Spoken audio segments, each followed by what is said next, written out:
Hello, friends, and welcome to another episode of Team Jesus Outdoors. Hey, guys, with the Michigan archery opener right around the corner, we're fortunate tonight to have a guest, an archery hunting legend, if you don't mind me saying, a brother in Christ. Mr. Don Higgins joins us tonight from Don Higgins Outdoors, Chasing Giants. Don, I first became aware of you by watching, I don't even know how it came up. YouTube fed me a video and I clicked on it, but it was the video about your buck Mel. I find it fascinating that you name all these deer, and but I watched that video. It was a long video too. I think it's 20 or 30-minute video, and I was just enthralled. I couldn't stop watching. But great job on that video, by the way. Congratulations on an incredible buck. But you've made a bit of a name for yourself by taking, correct me if I'm wrong, but 3 whitetail with archery equipment over 200. Right.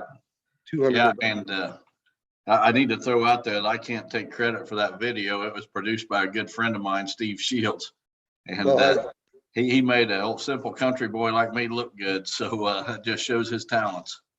Well, I've watched a lot of your stuff since that day, and everything you do is top notch. So you're going to have to take some credit for some of it. Well, I'm surrounded by some pretty good people, and I've been extremely blessed. So I just give the glory to others and to God. Amen. Hey, so you start hunting as a young boy, somewhere around what, 2004-ish, you kill your first 200-inch buck. Right. Yeah, I've been an avid outdoorsman since I could basically walk and leave the house. And as a kid, I chased everything that there was a season for. And Right. Even before I was old enough to carry a gun, I had one of those little old Bear fiberglass bows. You probably remember them. I've got one in my basement. Yeah. Yeah. You could buy them and get a 3-pack of wooden arrows with them. And Right. we lived in a small town, and I chased rabbits and squirrels all over that town with that little bow, and just kind of progressed from there. But you're right, in 2004, I was blessed to shoot my first 200-inch whitetail, and things really kind of took off from there. And was that one on your own property? It was not. It was just on a property I had permission to hunt. Okay. And then 13 years later, you take another 200-inch. Right. That's the smoky deer, you call it? Yes. I had I dreamed of shooting another one on video. I wanted the next one on video. When you reach a certain level of success, the haters come out of the woodwork and accuse you of wrongdoing and this and that. And I just I wanted to do it again. I wanted to do it on video the second time, and it was a 13-year quest. It took me. There was thousands of hours probably chasing that second one. And just finding them is hard. There's just not very many of them. And finally in 2017, I got it done with my second one. That's very cool. And then your third 200-pointer was Mel. I'm sorry, 200-inch buck was Mel that you killed in 2020. Right. While recovering from COVID. Absolutely, yeah. Nothing's going to slow me down when it's deer season. I might get knocked down for a day or two, but it's going to take something pretty serious to keep me out of the game. And yeah, in October of 2020, I killed my third one. Just extremely blessed to have watched that buck grow up on my own farm, and it all came together. That's the video you watched. Sure. And you've seen the story where I followed that deer from the time he was a yearling, and yeah. I don't know. I've been extremely blessed. There was so much that you mentioned about that deer that was just incredible. I recall you said at 2 years old, he was close to, you were guessing him at about 160 inches. Right. The third year rack, you say he grew a bunch of non-typical points. He did. And in the fourth year, which was the year you harvested him, if I'm not mistaken, you say he was a lot more typical. Right. He actually is the number 7 all-time typical killed with a bow. And he was the biggest one killed, and I think it was 17 or 19 years. He was the biggest typical killed by a bow hunter. Wow. So I never dreamed I would kill a top 10 buck, but I tell everybody, you know, a lot of young people contact me for advice and such, and I always tell them dream big, because God's reality is so much bigger than we can even imagine. Yes, sir. I would have never dreamed that would ever be able to accomplish half what I have, and that God's just He's opened those doors. But just to be honest, I almost feel like He knows what I'm doing with my platform. He knows I'm trying to reach lost deer hunters, and it's almost like He's guiding me Himself to these big deer. And I got another one found for this year, so who knows? May have number 4. So at what point in your, let's call it your hunting career, at what point during that span of from the time you kill that first 200-inch buck until the time you kill Mel, at what point during that did you realize that you had established a platform, or God had given you a platform that you could use to forward His kingdom? Well, you know, there's really an interesting story about that first 200-inch buck. I'd started a career, not a career, kind of more of a hobby, as an outdoor writer back in 1996. I had my first article published in North American Whitetail magazine, and each year after 96, I would have a few more articles printed. You know, the first year I had 1 article, the second year I had 2, then it was 4. And by the time 2004 rolled around, you know, I was having several articles published in a lot of different magazines. Well, then I always had a dream. I wanted to kill a world record, or not a world record, but a world class buck.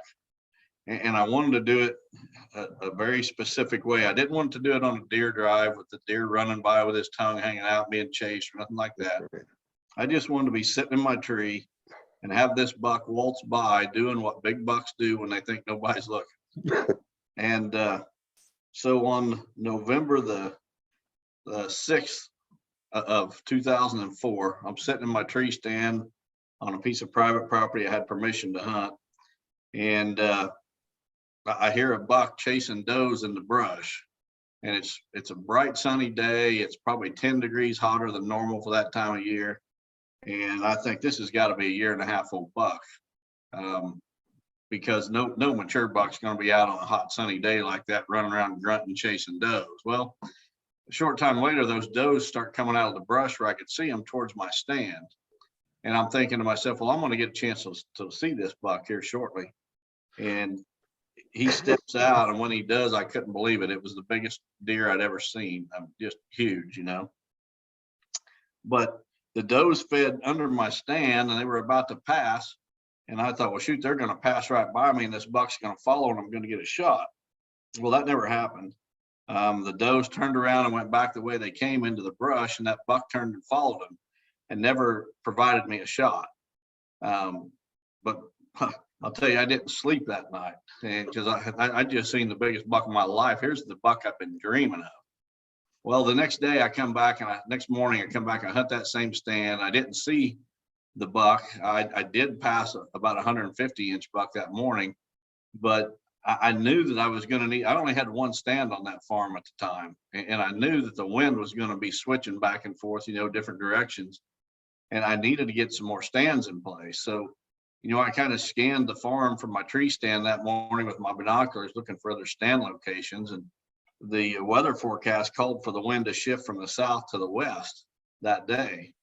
And that's exactly what it did. So I came in midday with a friend of mine across an open field in my truck, windows down, radio blaring, drove right up to the edge of the woods. We get out and we hang a stand, left the truck running, left the radio blaring the whole time. We get out, put this stand up, get back in the truck, we go to town, have lunch, and then I come back after lunch and get in the stand to hunt that afternoon. And I had not been in that stand literally 15 minutes. And here's the buck I'd just seen the night before.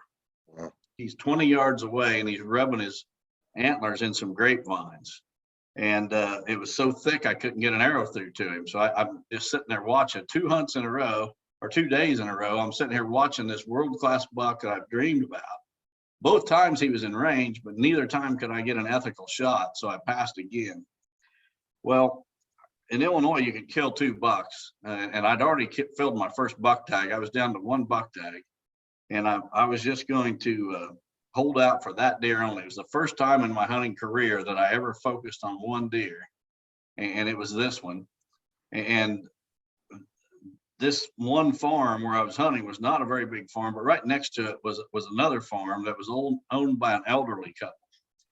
And I knew as a kid, I grew up right there. I mean, this farm was just barely outside of town. And as a kid, I knew you didn't go on that neighboring farm because that old man that lived up there, he just didn't want anybody around. He'd run you off.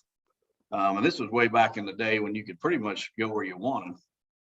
You know, I'm talking 45 years ago, almost 50 years ago. But so I'm hunting this buck, and I'm pulling up to this farm one afternoon to hunt. It's a cold November day. And I look down the road, and here's this old lady walking down the road, and she's all huddled up. I mean, it's cold out, and I've got all my hunting garb on just to stay warm. And I could tell this lady in this light cotton dress, something was up with her, and she needed help. And so I started to pull over where I parked every time I hunted this farm, but I seen that lady, and I went down to see if I could help her. And she was the old lady that lived in the next farm, and her husband had just passed away that summer, right before that. And she went out to get her mail, and she locked herself out of the house. And she was walking to town to call her son, and her son had just retired, and he'd moved back from Washington, D.C. to the area, and he had a new phone number, and she couldn't remember his phone number. So she was headed to town to find a phone to call somebody, you know, and I had my cell phone with me, and I pulled up there, and well, it just so happened that my neighbor farms her farm, and I knew that. So I called him. I asked her if she needed help. She told me what was going on. And I said, well, I got a phone here. We can call your son.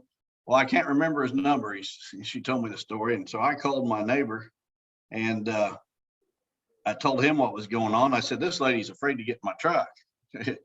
She don't know me, and she's afraid. I'm going to hand you the phone and tell her it's okay to get in my truck where it's warm. So I handed her the phone, and my neighbor told her, yeah, it's okay to get in with Don. He'll take you home, and I'll call your son and get him out there and unlock the door.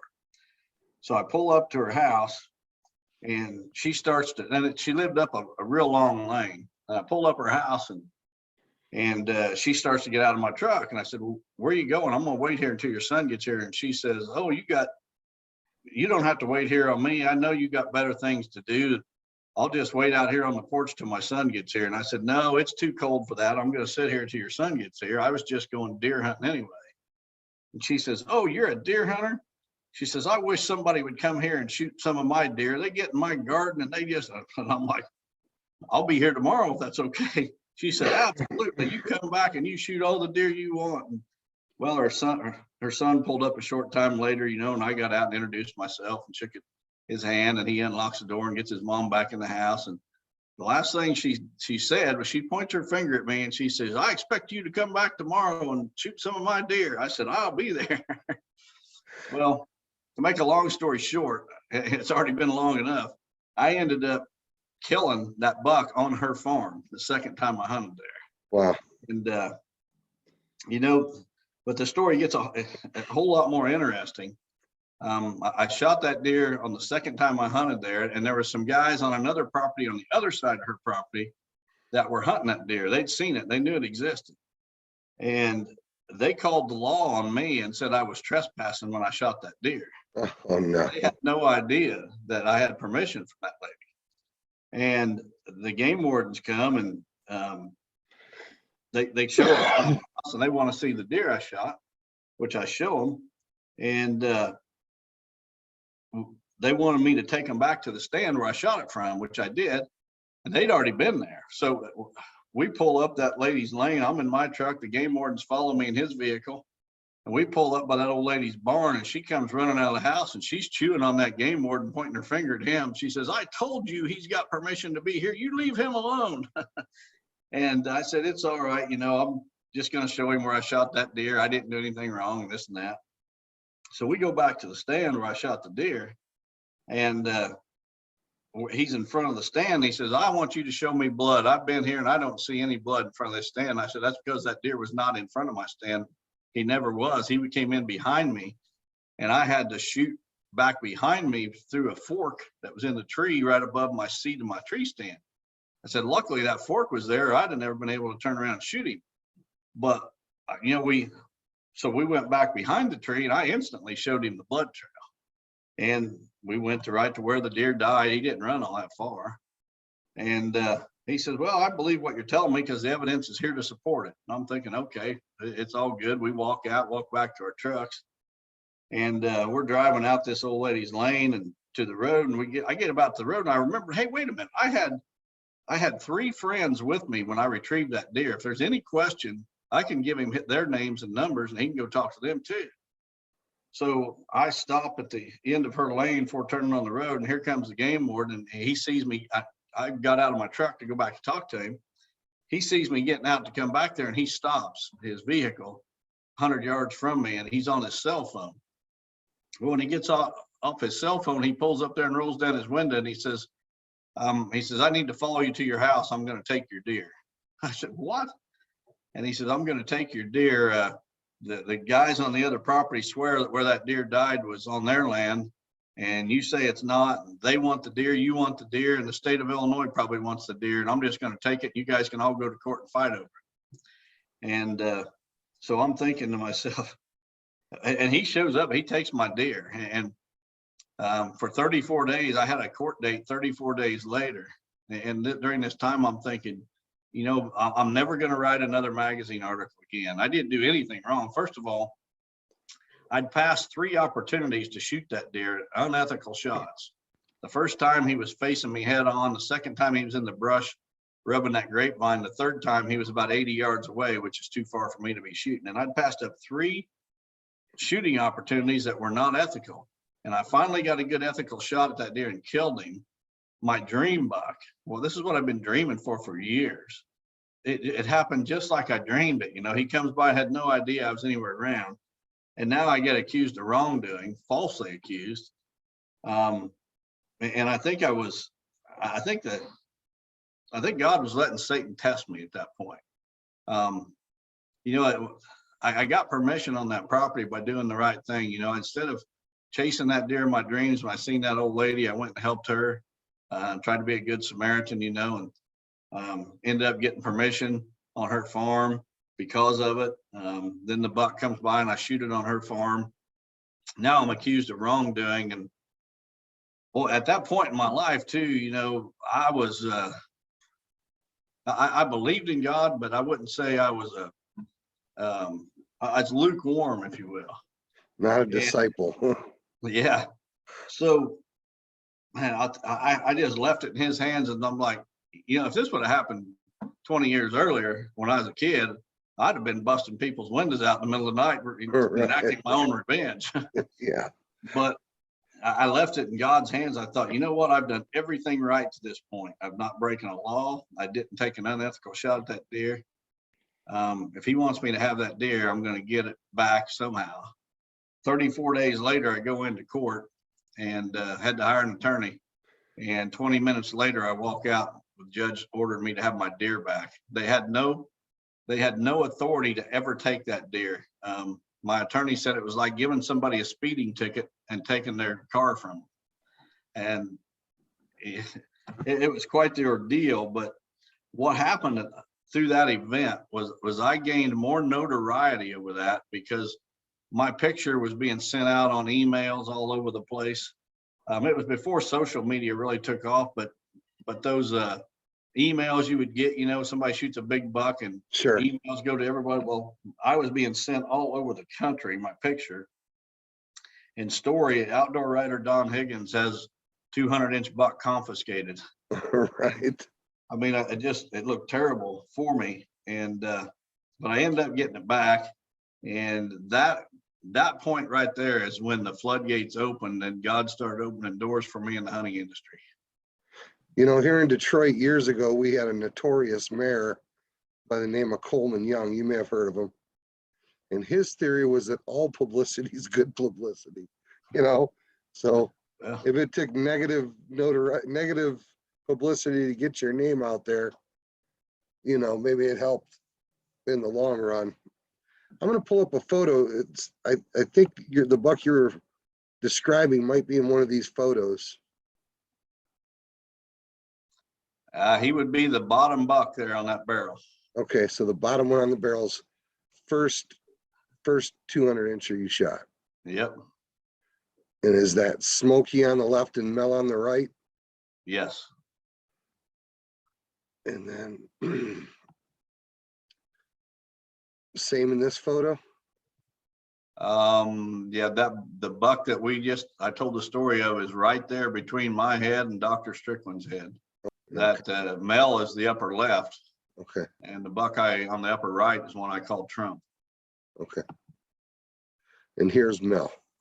That's Mel. That's the day he was officially scored. That's Mel. And this is my favorite shot of Mel. Yeah, I like that as well. What a gargantuan bodied deer. Yeah, he was a giant. So which of those is the most special memory to you? Well, definitely the first one has got the most interesting story. Right. They're all special, really. The first one, you know, was a dream come true that turned into a nightmare that ended up opening doors. The second one was special because I worked my tail off for 13 years to make that happen. And then the last one ended up being a top 10 buck of all time. So they're all special. I'd have a hard time putting one above the other. And all three of those are recorded Pope and Young. All except Smokey. Oh, okay. Yeah, I didn't have him officially scored for whatever reason. Okay. You know, I suppose you're aware that story you tell about the first deer. In the church world, we call that providence. Yeah. God orchestrated all those events. Absolutely. I believe to give you that platform that you could go to wild game dinners and whatnot and use those as an opportunity to share the gospel. You know, I don't have any other explanation. There is no way that one bow hunter gets as lucky as I am. I'm not lucky, I'm blessed. And there's no other explanation for it. No. I think what a lot of our audience here at Team Jesus Outdoors are probably more fishermen than hunters, but a lot of us hit the woods in October, November. And I know a lot of the hunting that you do on private land, but for the guys that hunt the big woods, the guys that hunt the state forest and that, what kind of advice would you give them about killing mature whitetails? Well, without a doubt, number one, you got to get away from other hunters. Every mature buck has got a place that he goes when the heat's on, and you got to find it. And I promise you, it's not where there's other people. Right. And if you're seeing other hunters where you're at, you're probably not going to see very many mature deer.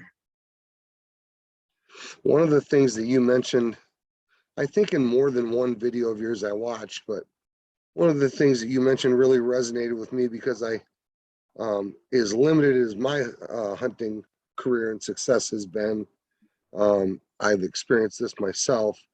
And you talk about the real measure of a hunter is not what you harvest, but what you pass on. And I experienced for myself that until I started being selective about what I take a shot at, I was never going to see mature bucks. Right. I mean, you know, and I'm not just talking about this. When I say that, you know, we should be judged more by what we choose not to shoot than by what we do shoot. When I say that, I'm not just talking about the size of the bucks. I mean, uh, that story I told in my first 200, there's a lot of hunters that would have took unethical shots at that deer. Sure. And, you know, knowing when to shoot and when not to shoot is part of it. Um, you know, I don't know. I don't think God tests us so much, but I think he allows Satan to test us. He certainly, in the Bible, you know, allowed people to be tested. But I don't know if that's what happened to me or not, but boy, it sure seems like it, because 3 times I had that buck right there where I could have took an unethical shot and I didn't. And then on the fourth time that I seen him, it was a very ethical 20-yard wide open shot and made good on it. And I'm telling you, from that day on, the attention that I got, just, it was through the roof. And not just with that deer, but you know, I guess I had an opportunity to be bitter at the guys that started all that. And I never was really. I mean, I almost felt sorry for them, because well, to add to that story just a little bit, when it all went down, when the game warden showed up at my house and wanted me to go back to where I shot that deer, I had just been taking photos of that deer with a good friend of mine. And I wasn't sure about the setting and everything. This was with a 35mm camera before digital cameras. You know, you could instantly look at the picture and see if you liked it. Right. And I sent him to town to get some more 35mm film to take some more pictures. And while he was gone, this all went down. He comes back and I'm like, you're not going to believe what happened. While you was gone, the game warden showed up, took my deer. And I told him, you know, the story of the other guys that had called him and said I was trespassing. Well, he's kind of a hothead. He jumped in his car and he flew over to this guy's house that started the whole deal and started chewing him out. And that guy's comment to him was, he thinks he's such a hot shot writing these magazine articles, I'm going to knock him down a notch or two. And I had no idea the guy had any animosity towards me whatsoever. I mean, and I almost felt sorry for the guy. I do kind of feel sorry, did. I mean, today I think it's all water under the bridge, and I hold no ill will towards anyone involved with the whole deal. But that you could be so bitter to someone and they don't even know it, that just, I don't understand it. Yeah. Yeah, I don't either. I've never really got the whole idea of harboring bitterness. It just, I think it hurts the person holding the bitterness far more than it'll ever hurt the person that they're bitter towards. No doubt about it. So Don, you say in that time in your life, you describe yourself as a lukewarm Christian. And I know exactly what you mean. There was a long period of my life, for the better part of my 20s, maybe the entire time in my 20s, I was not following God. I knew the Lord. I had as a 15-year-old, I had made a commitment to Christ. As a 17-year-old, I had made a commitment to go to Bible college. And in my 20s, I was just not pursuing the Lord. In fact, I was far from the Lord. What event or events led to you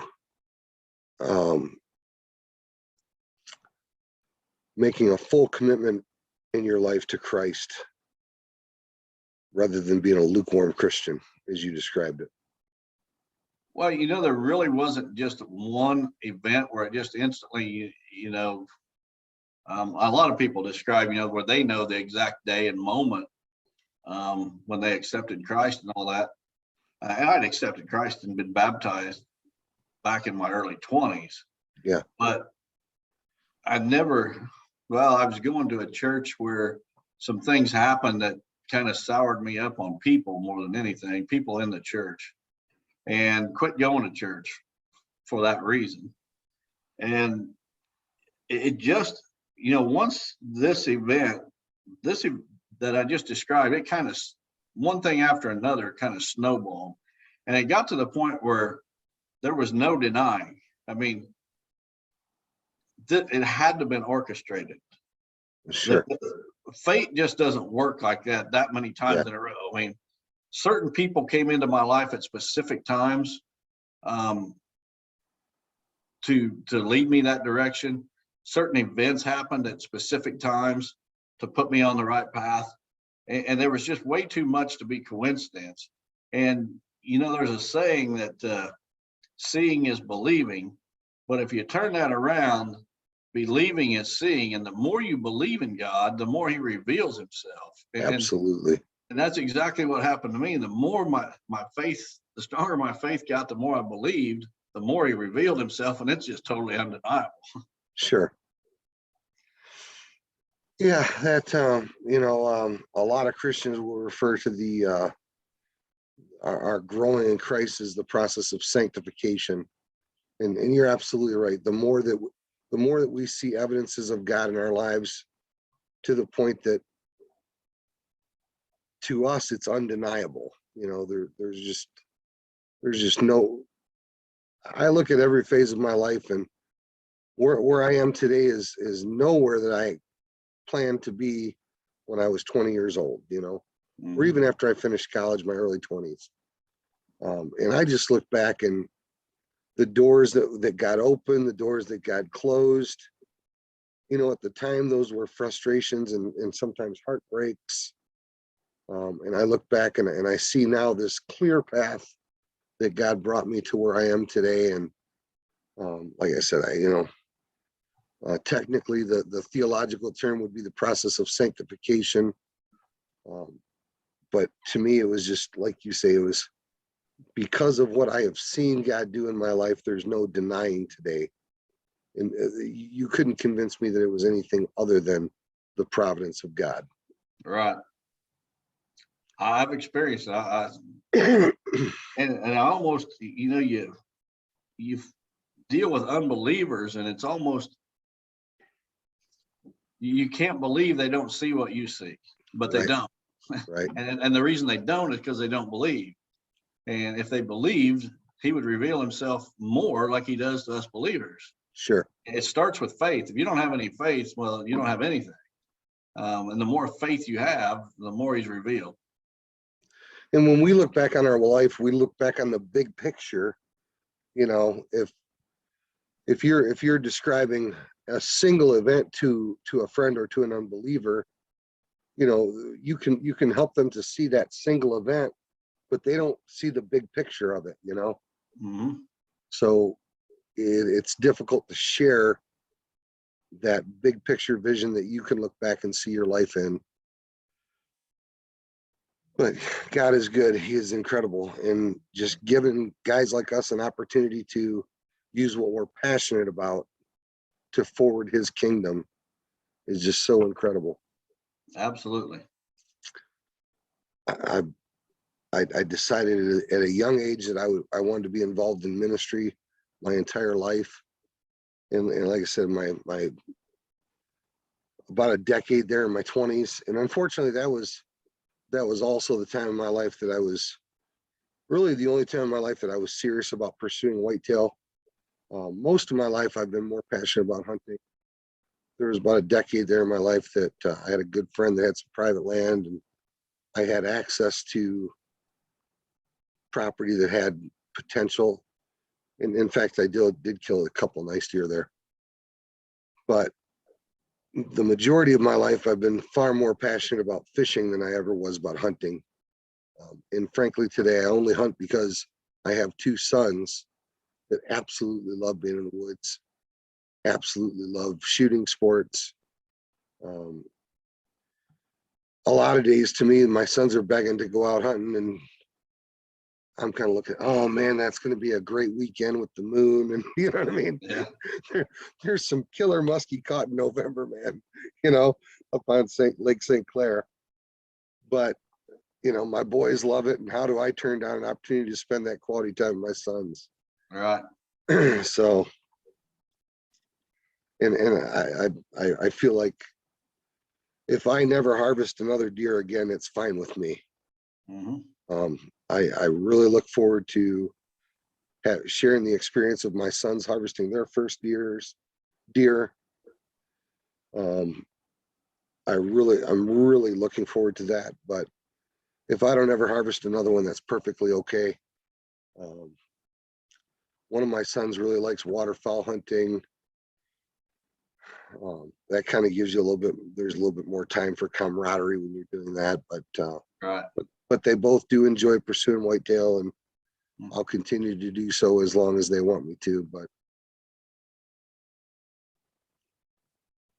any other advice, Don, you have for our Michigan hunters?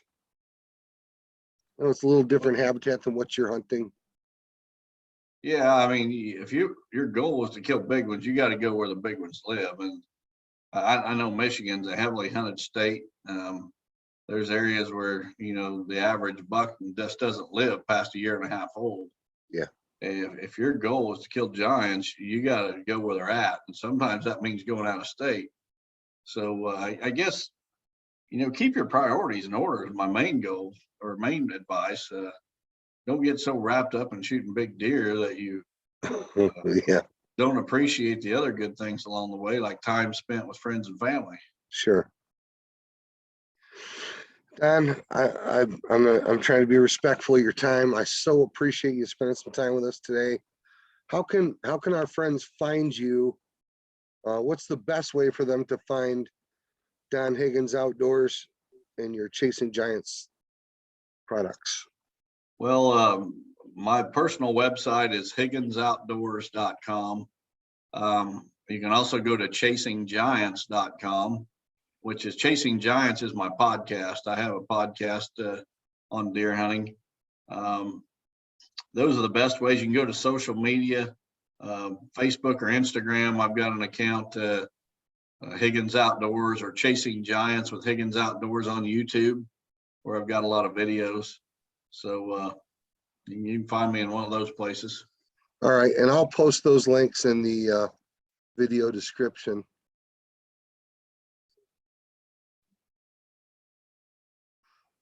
But Don, I really appreciate you coming on tonight.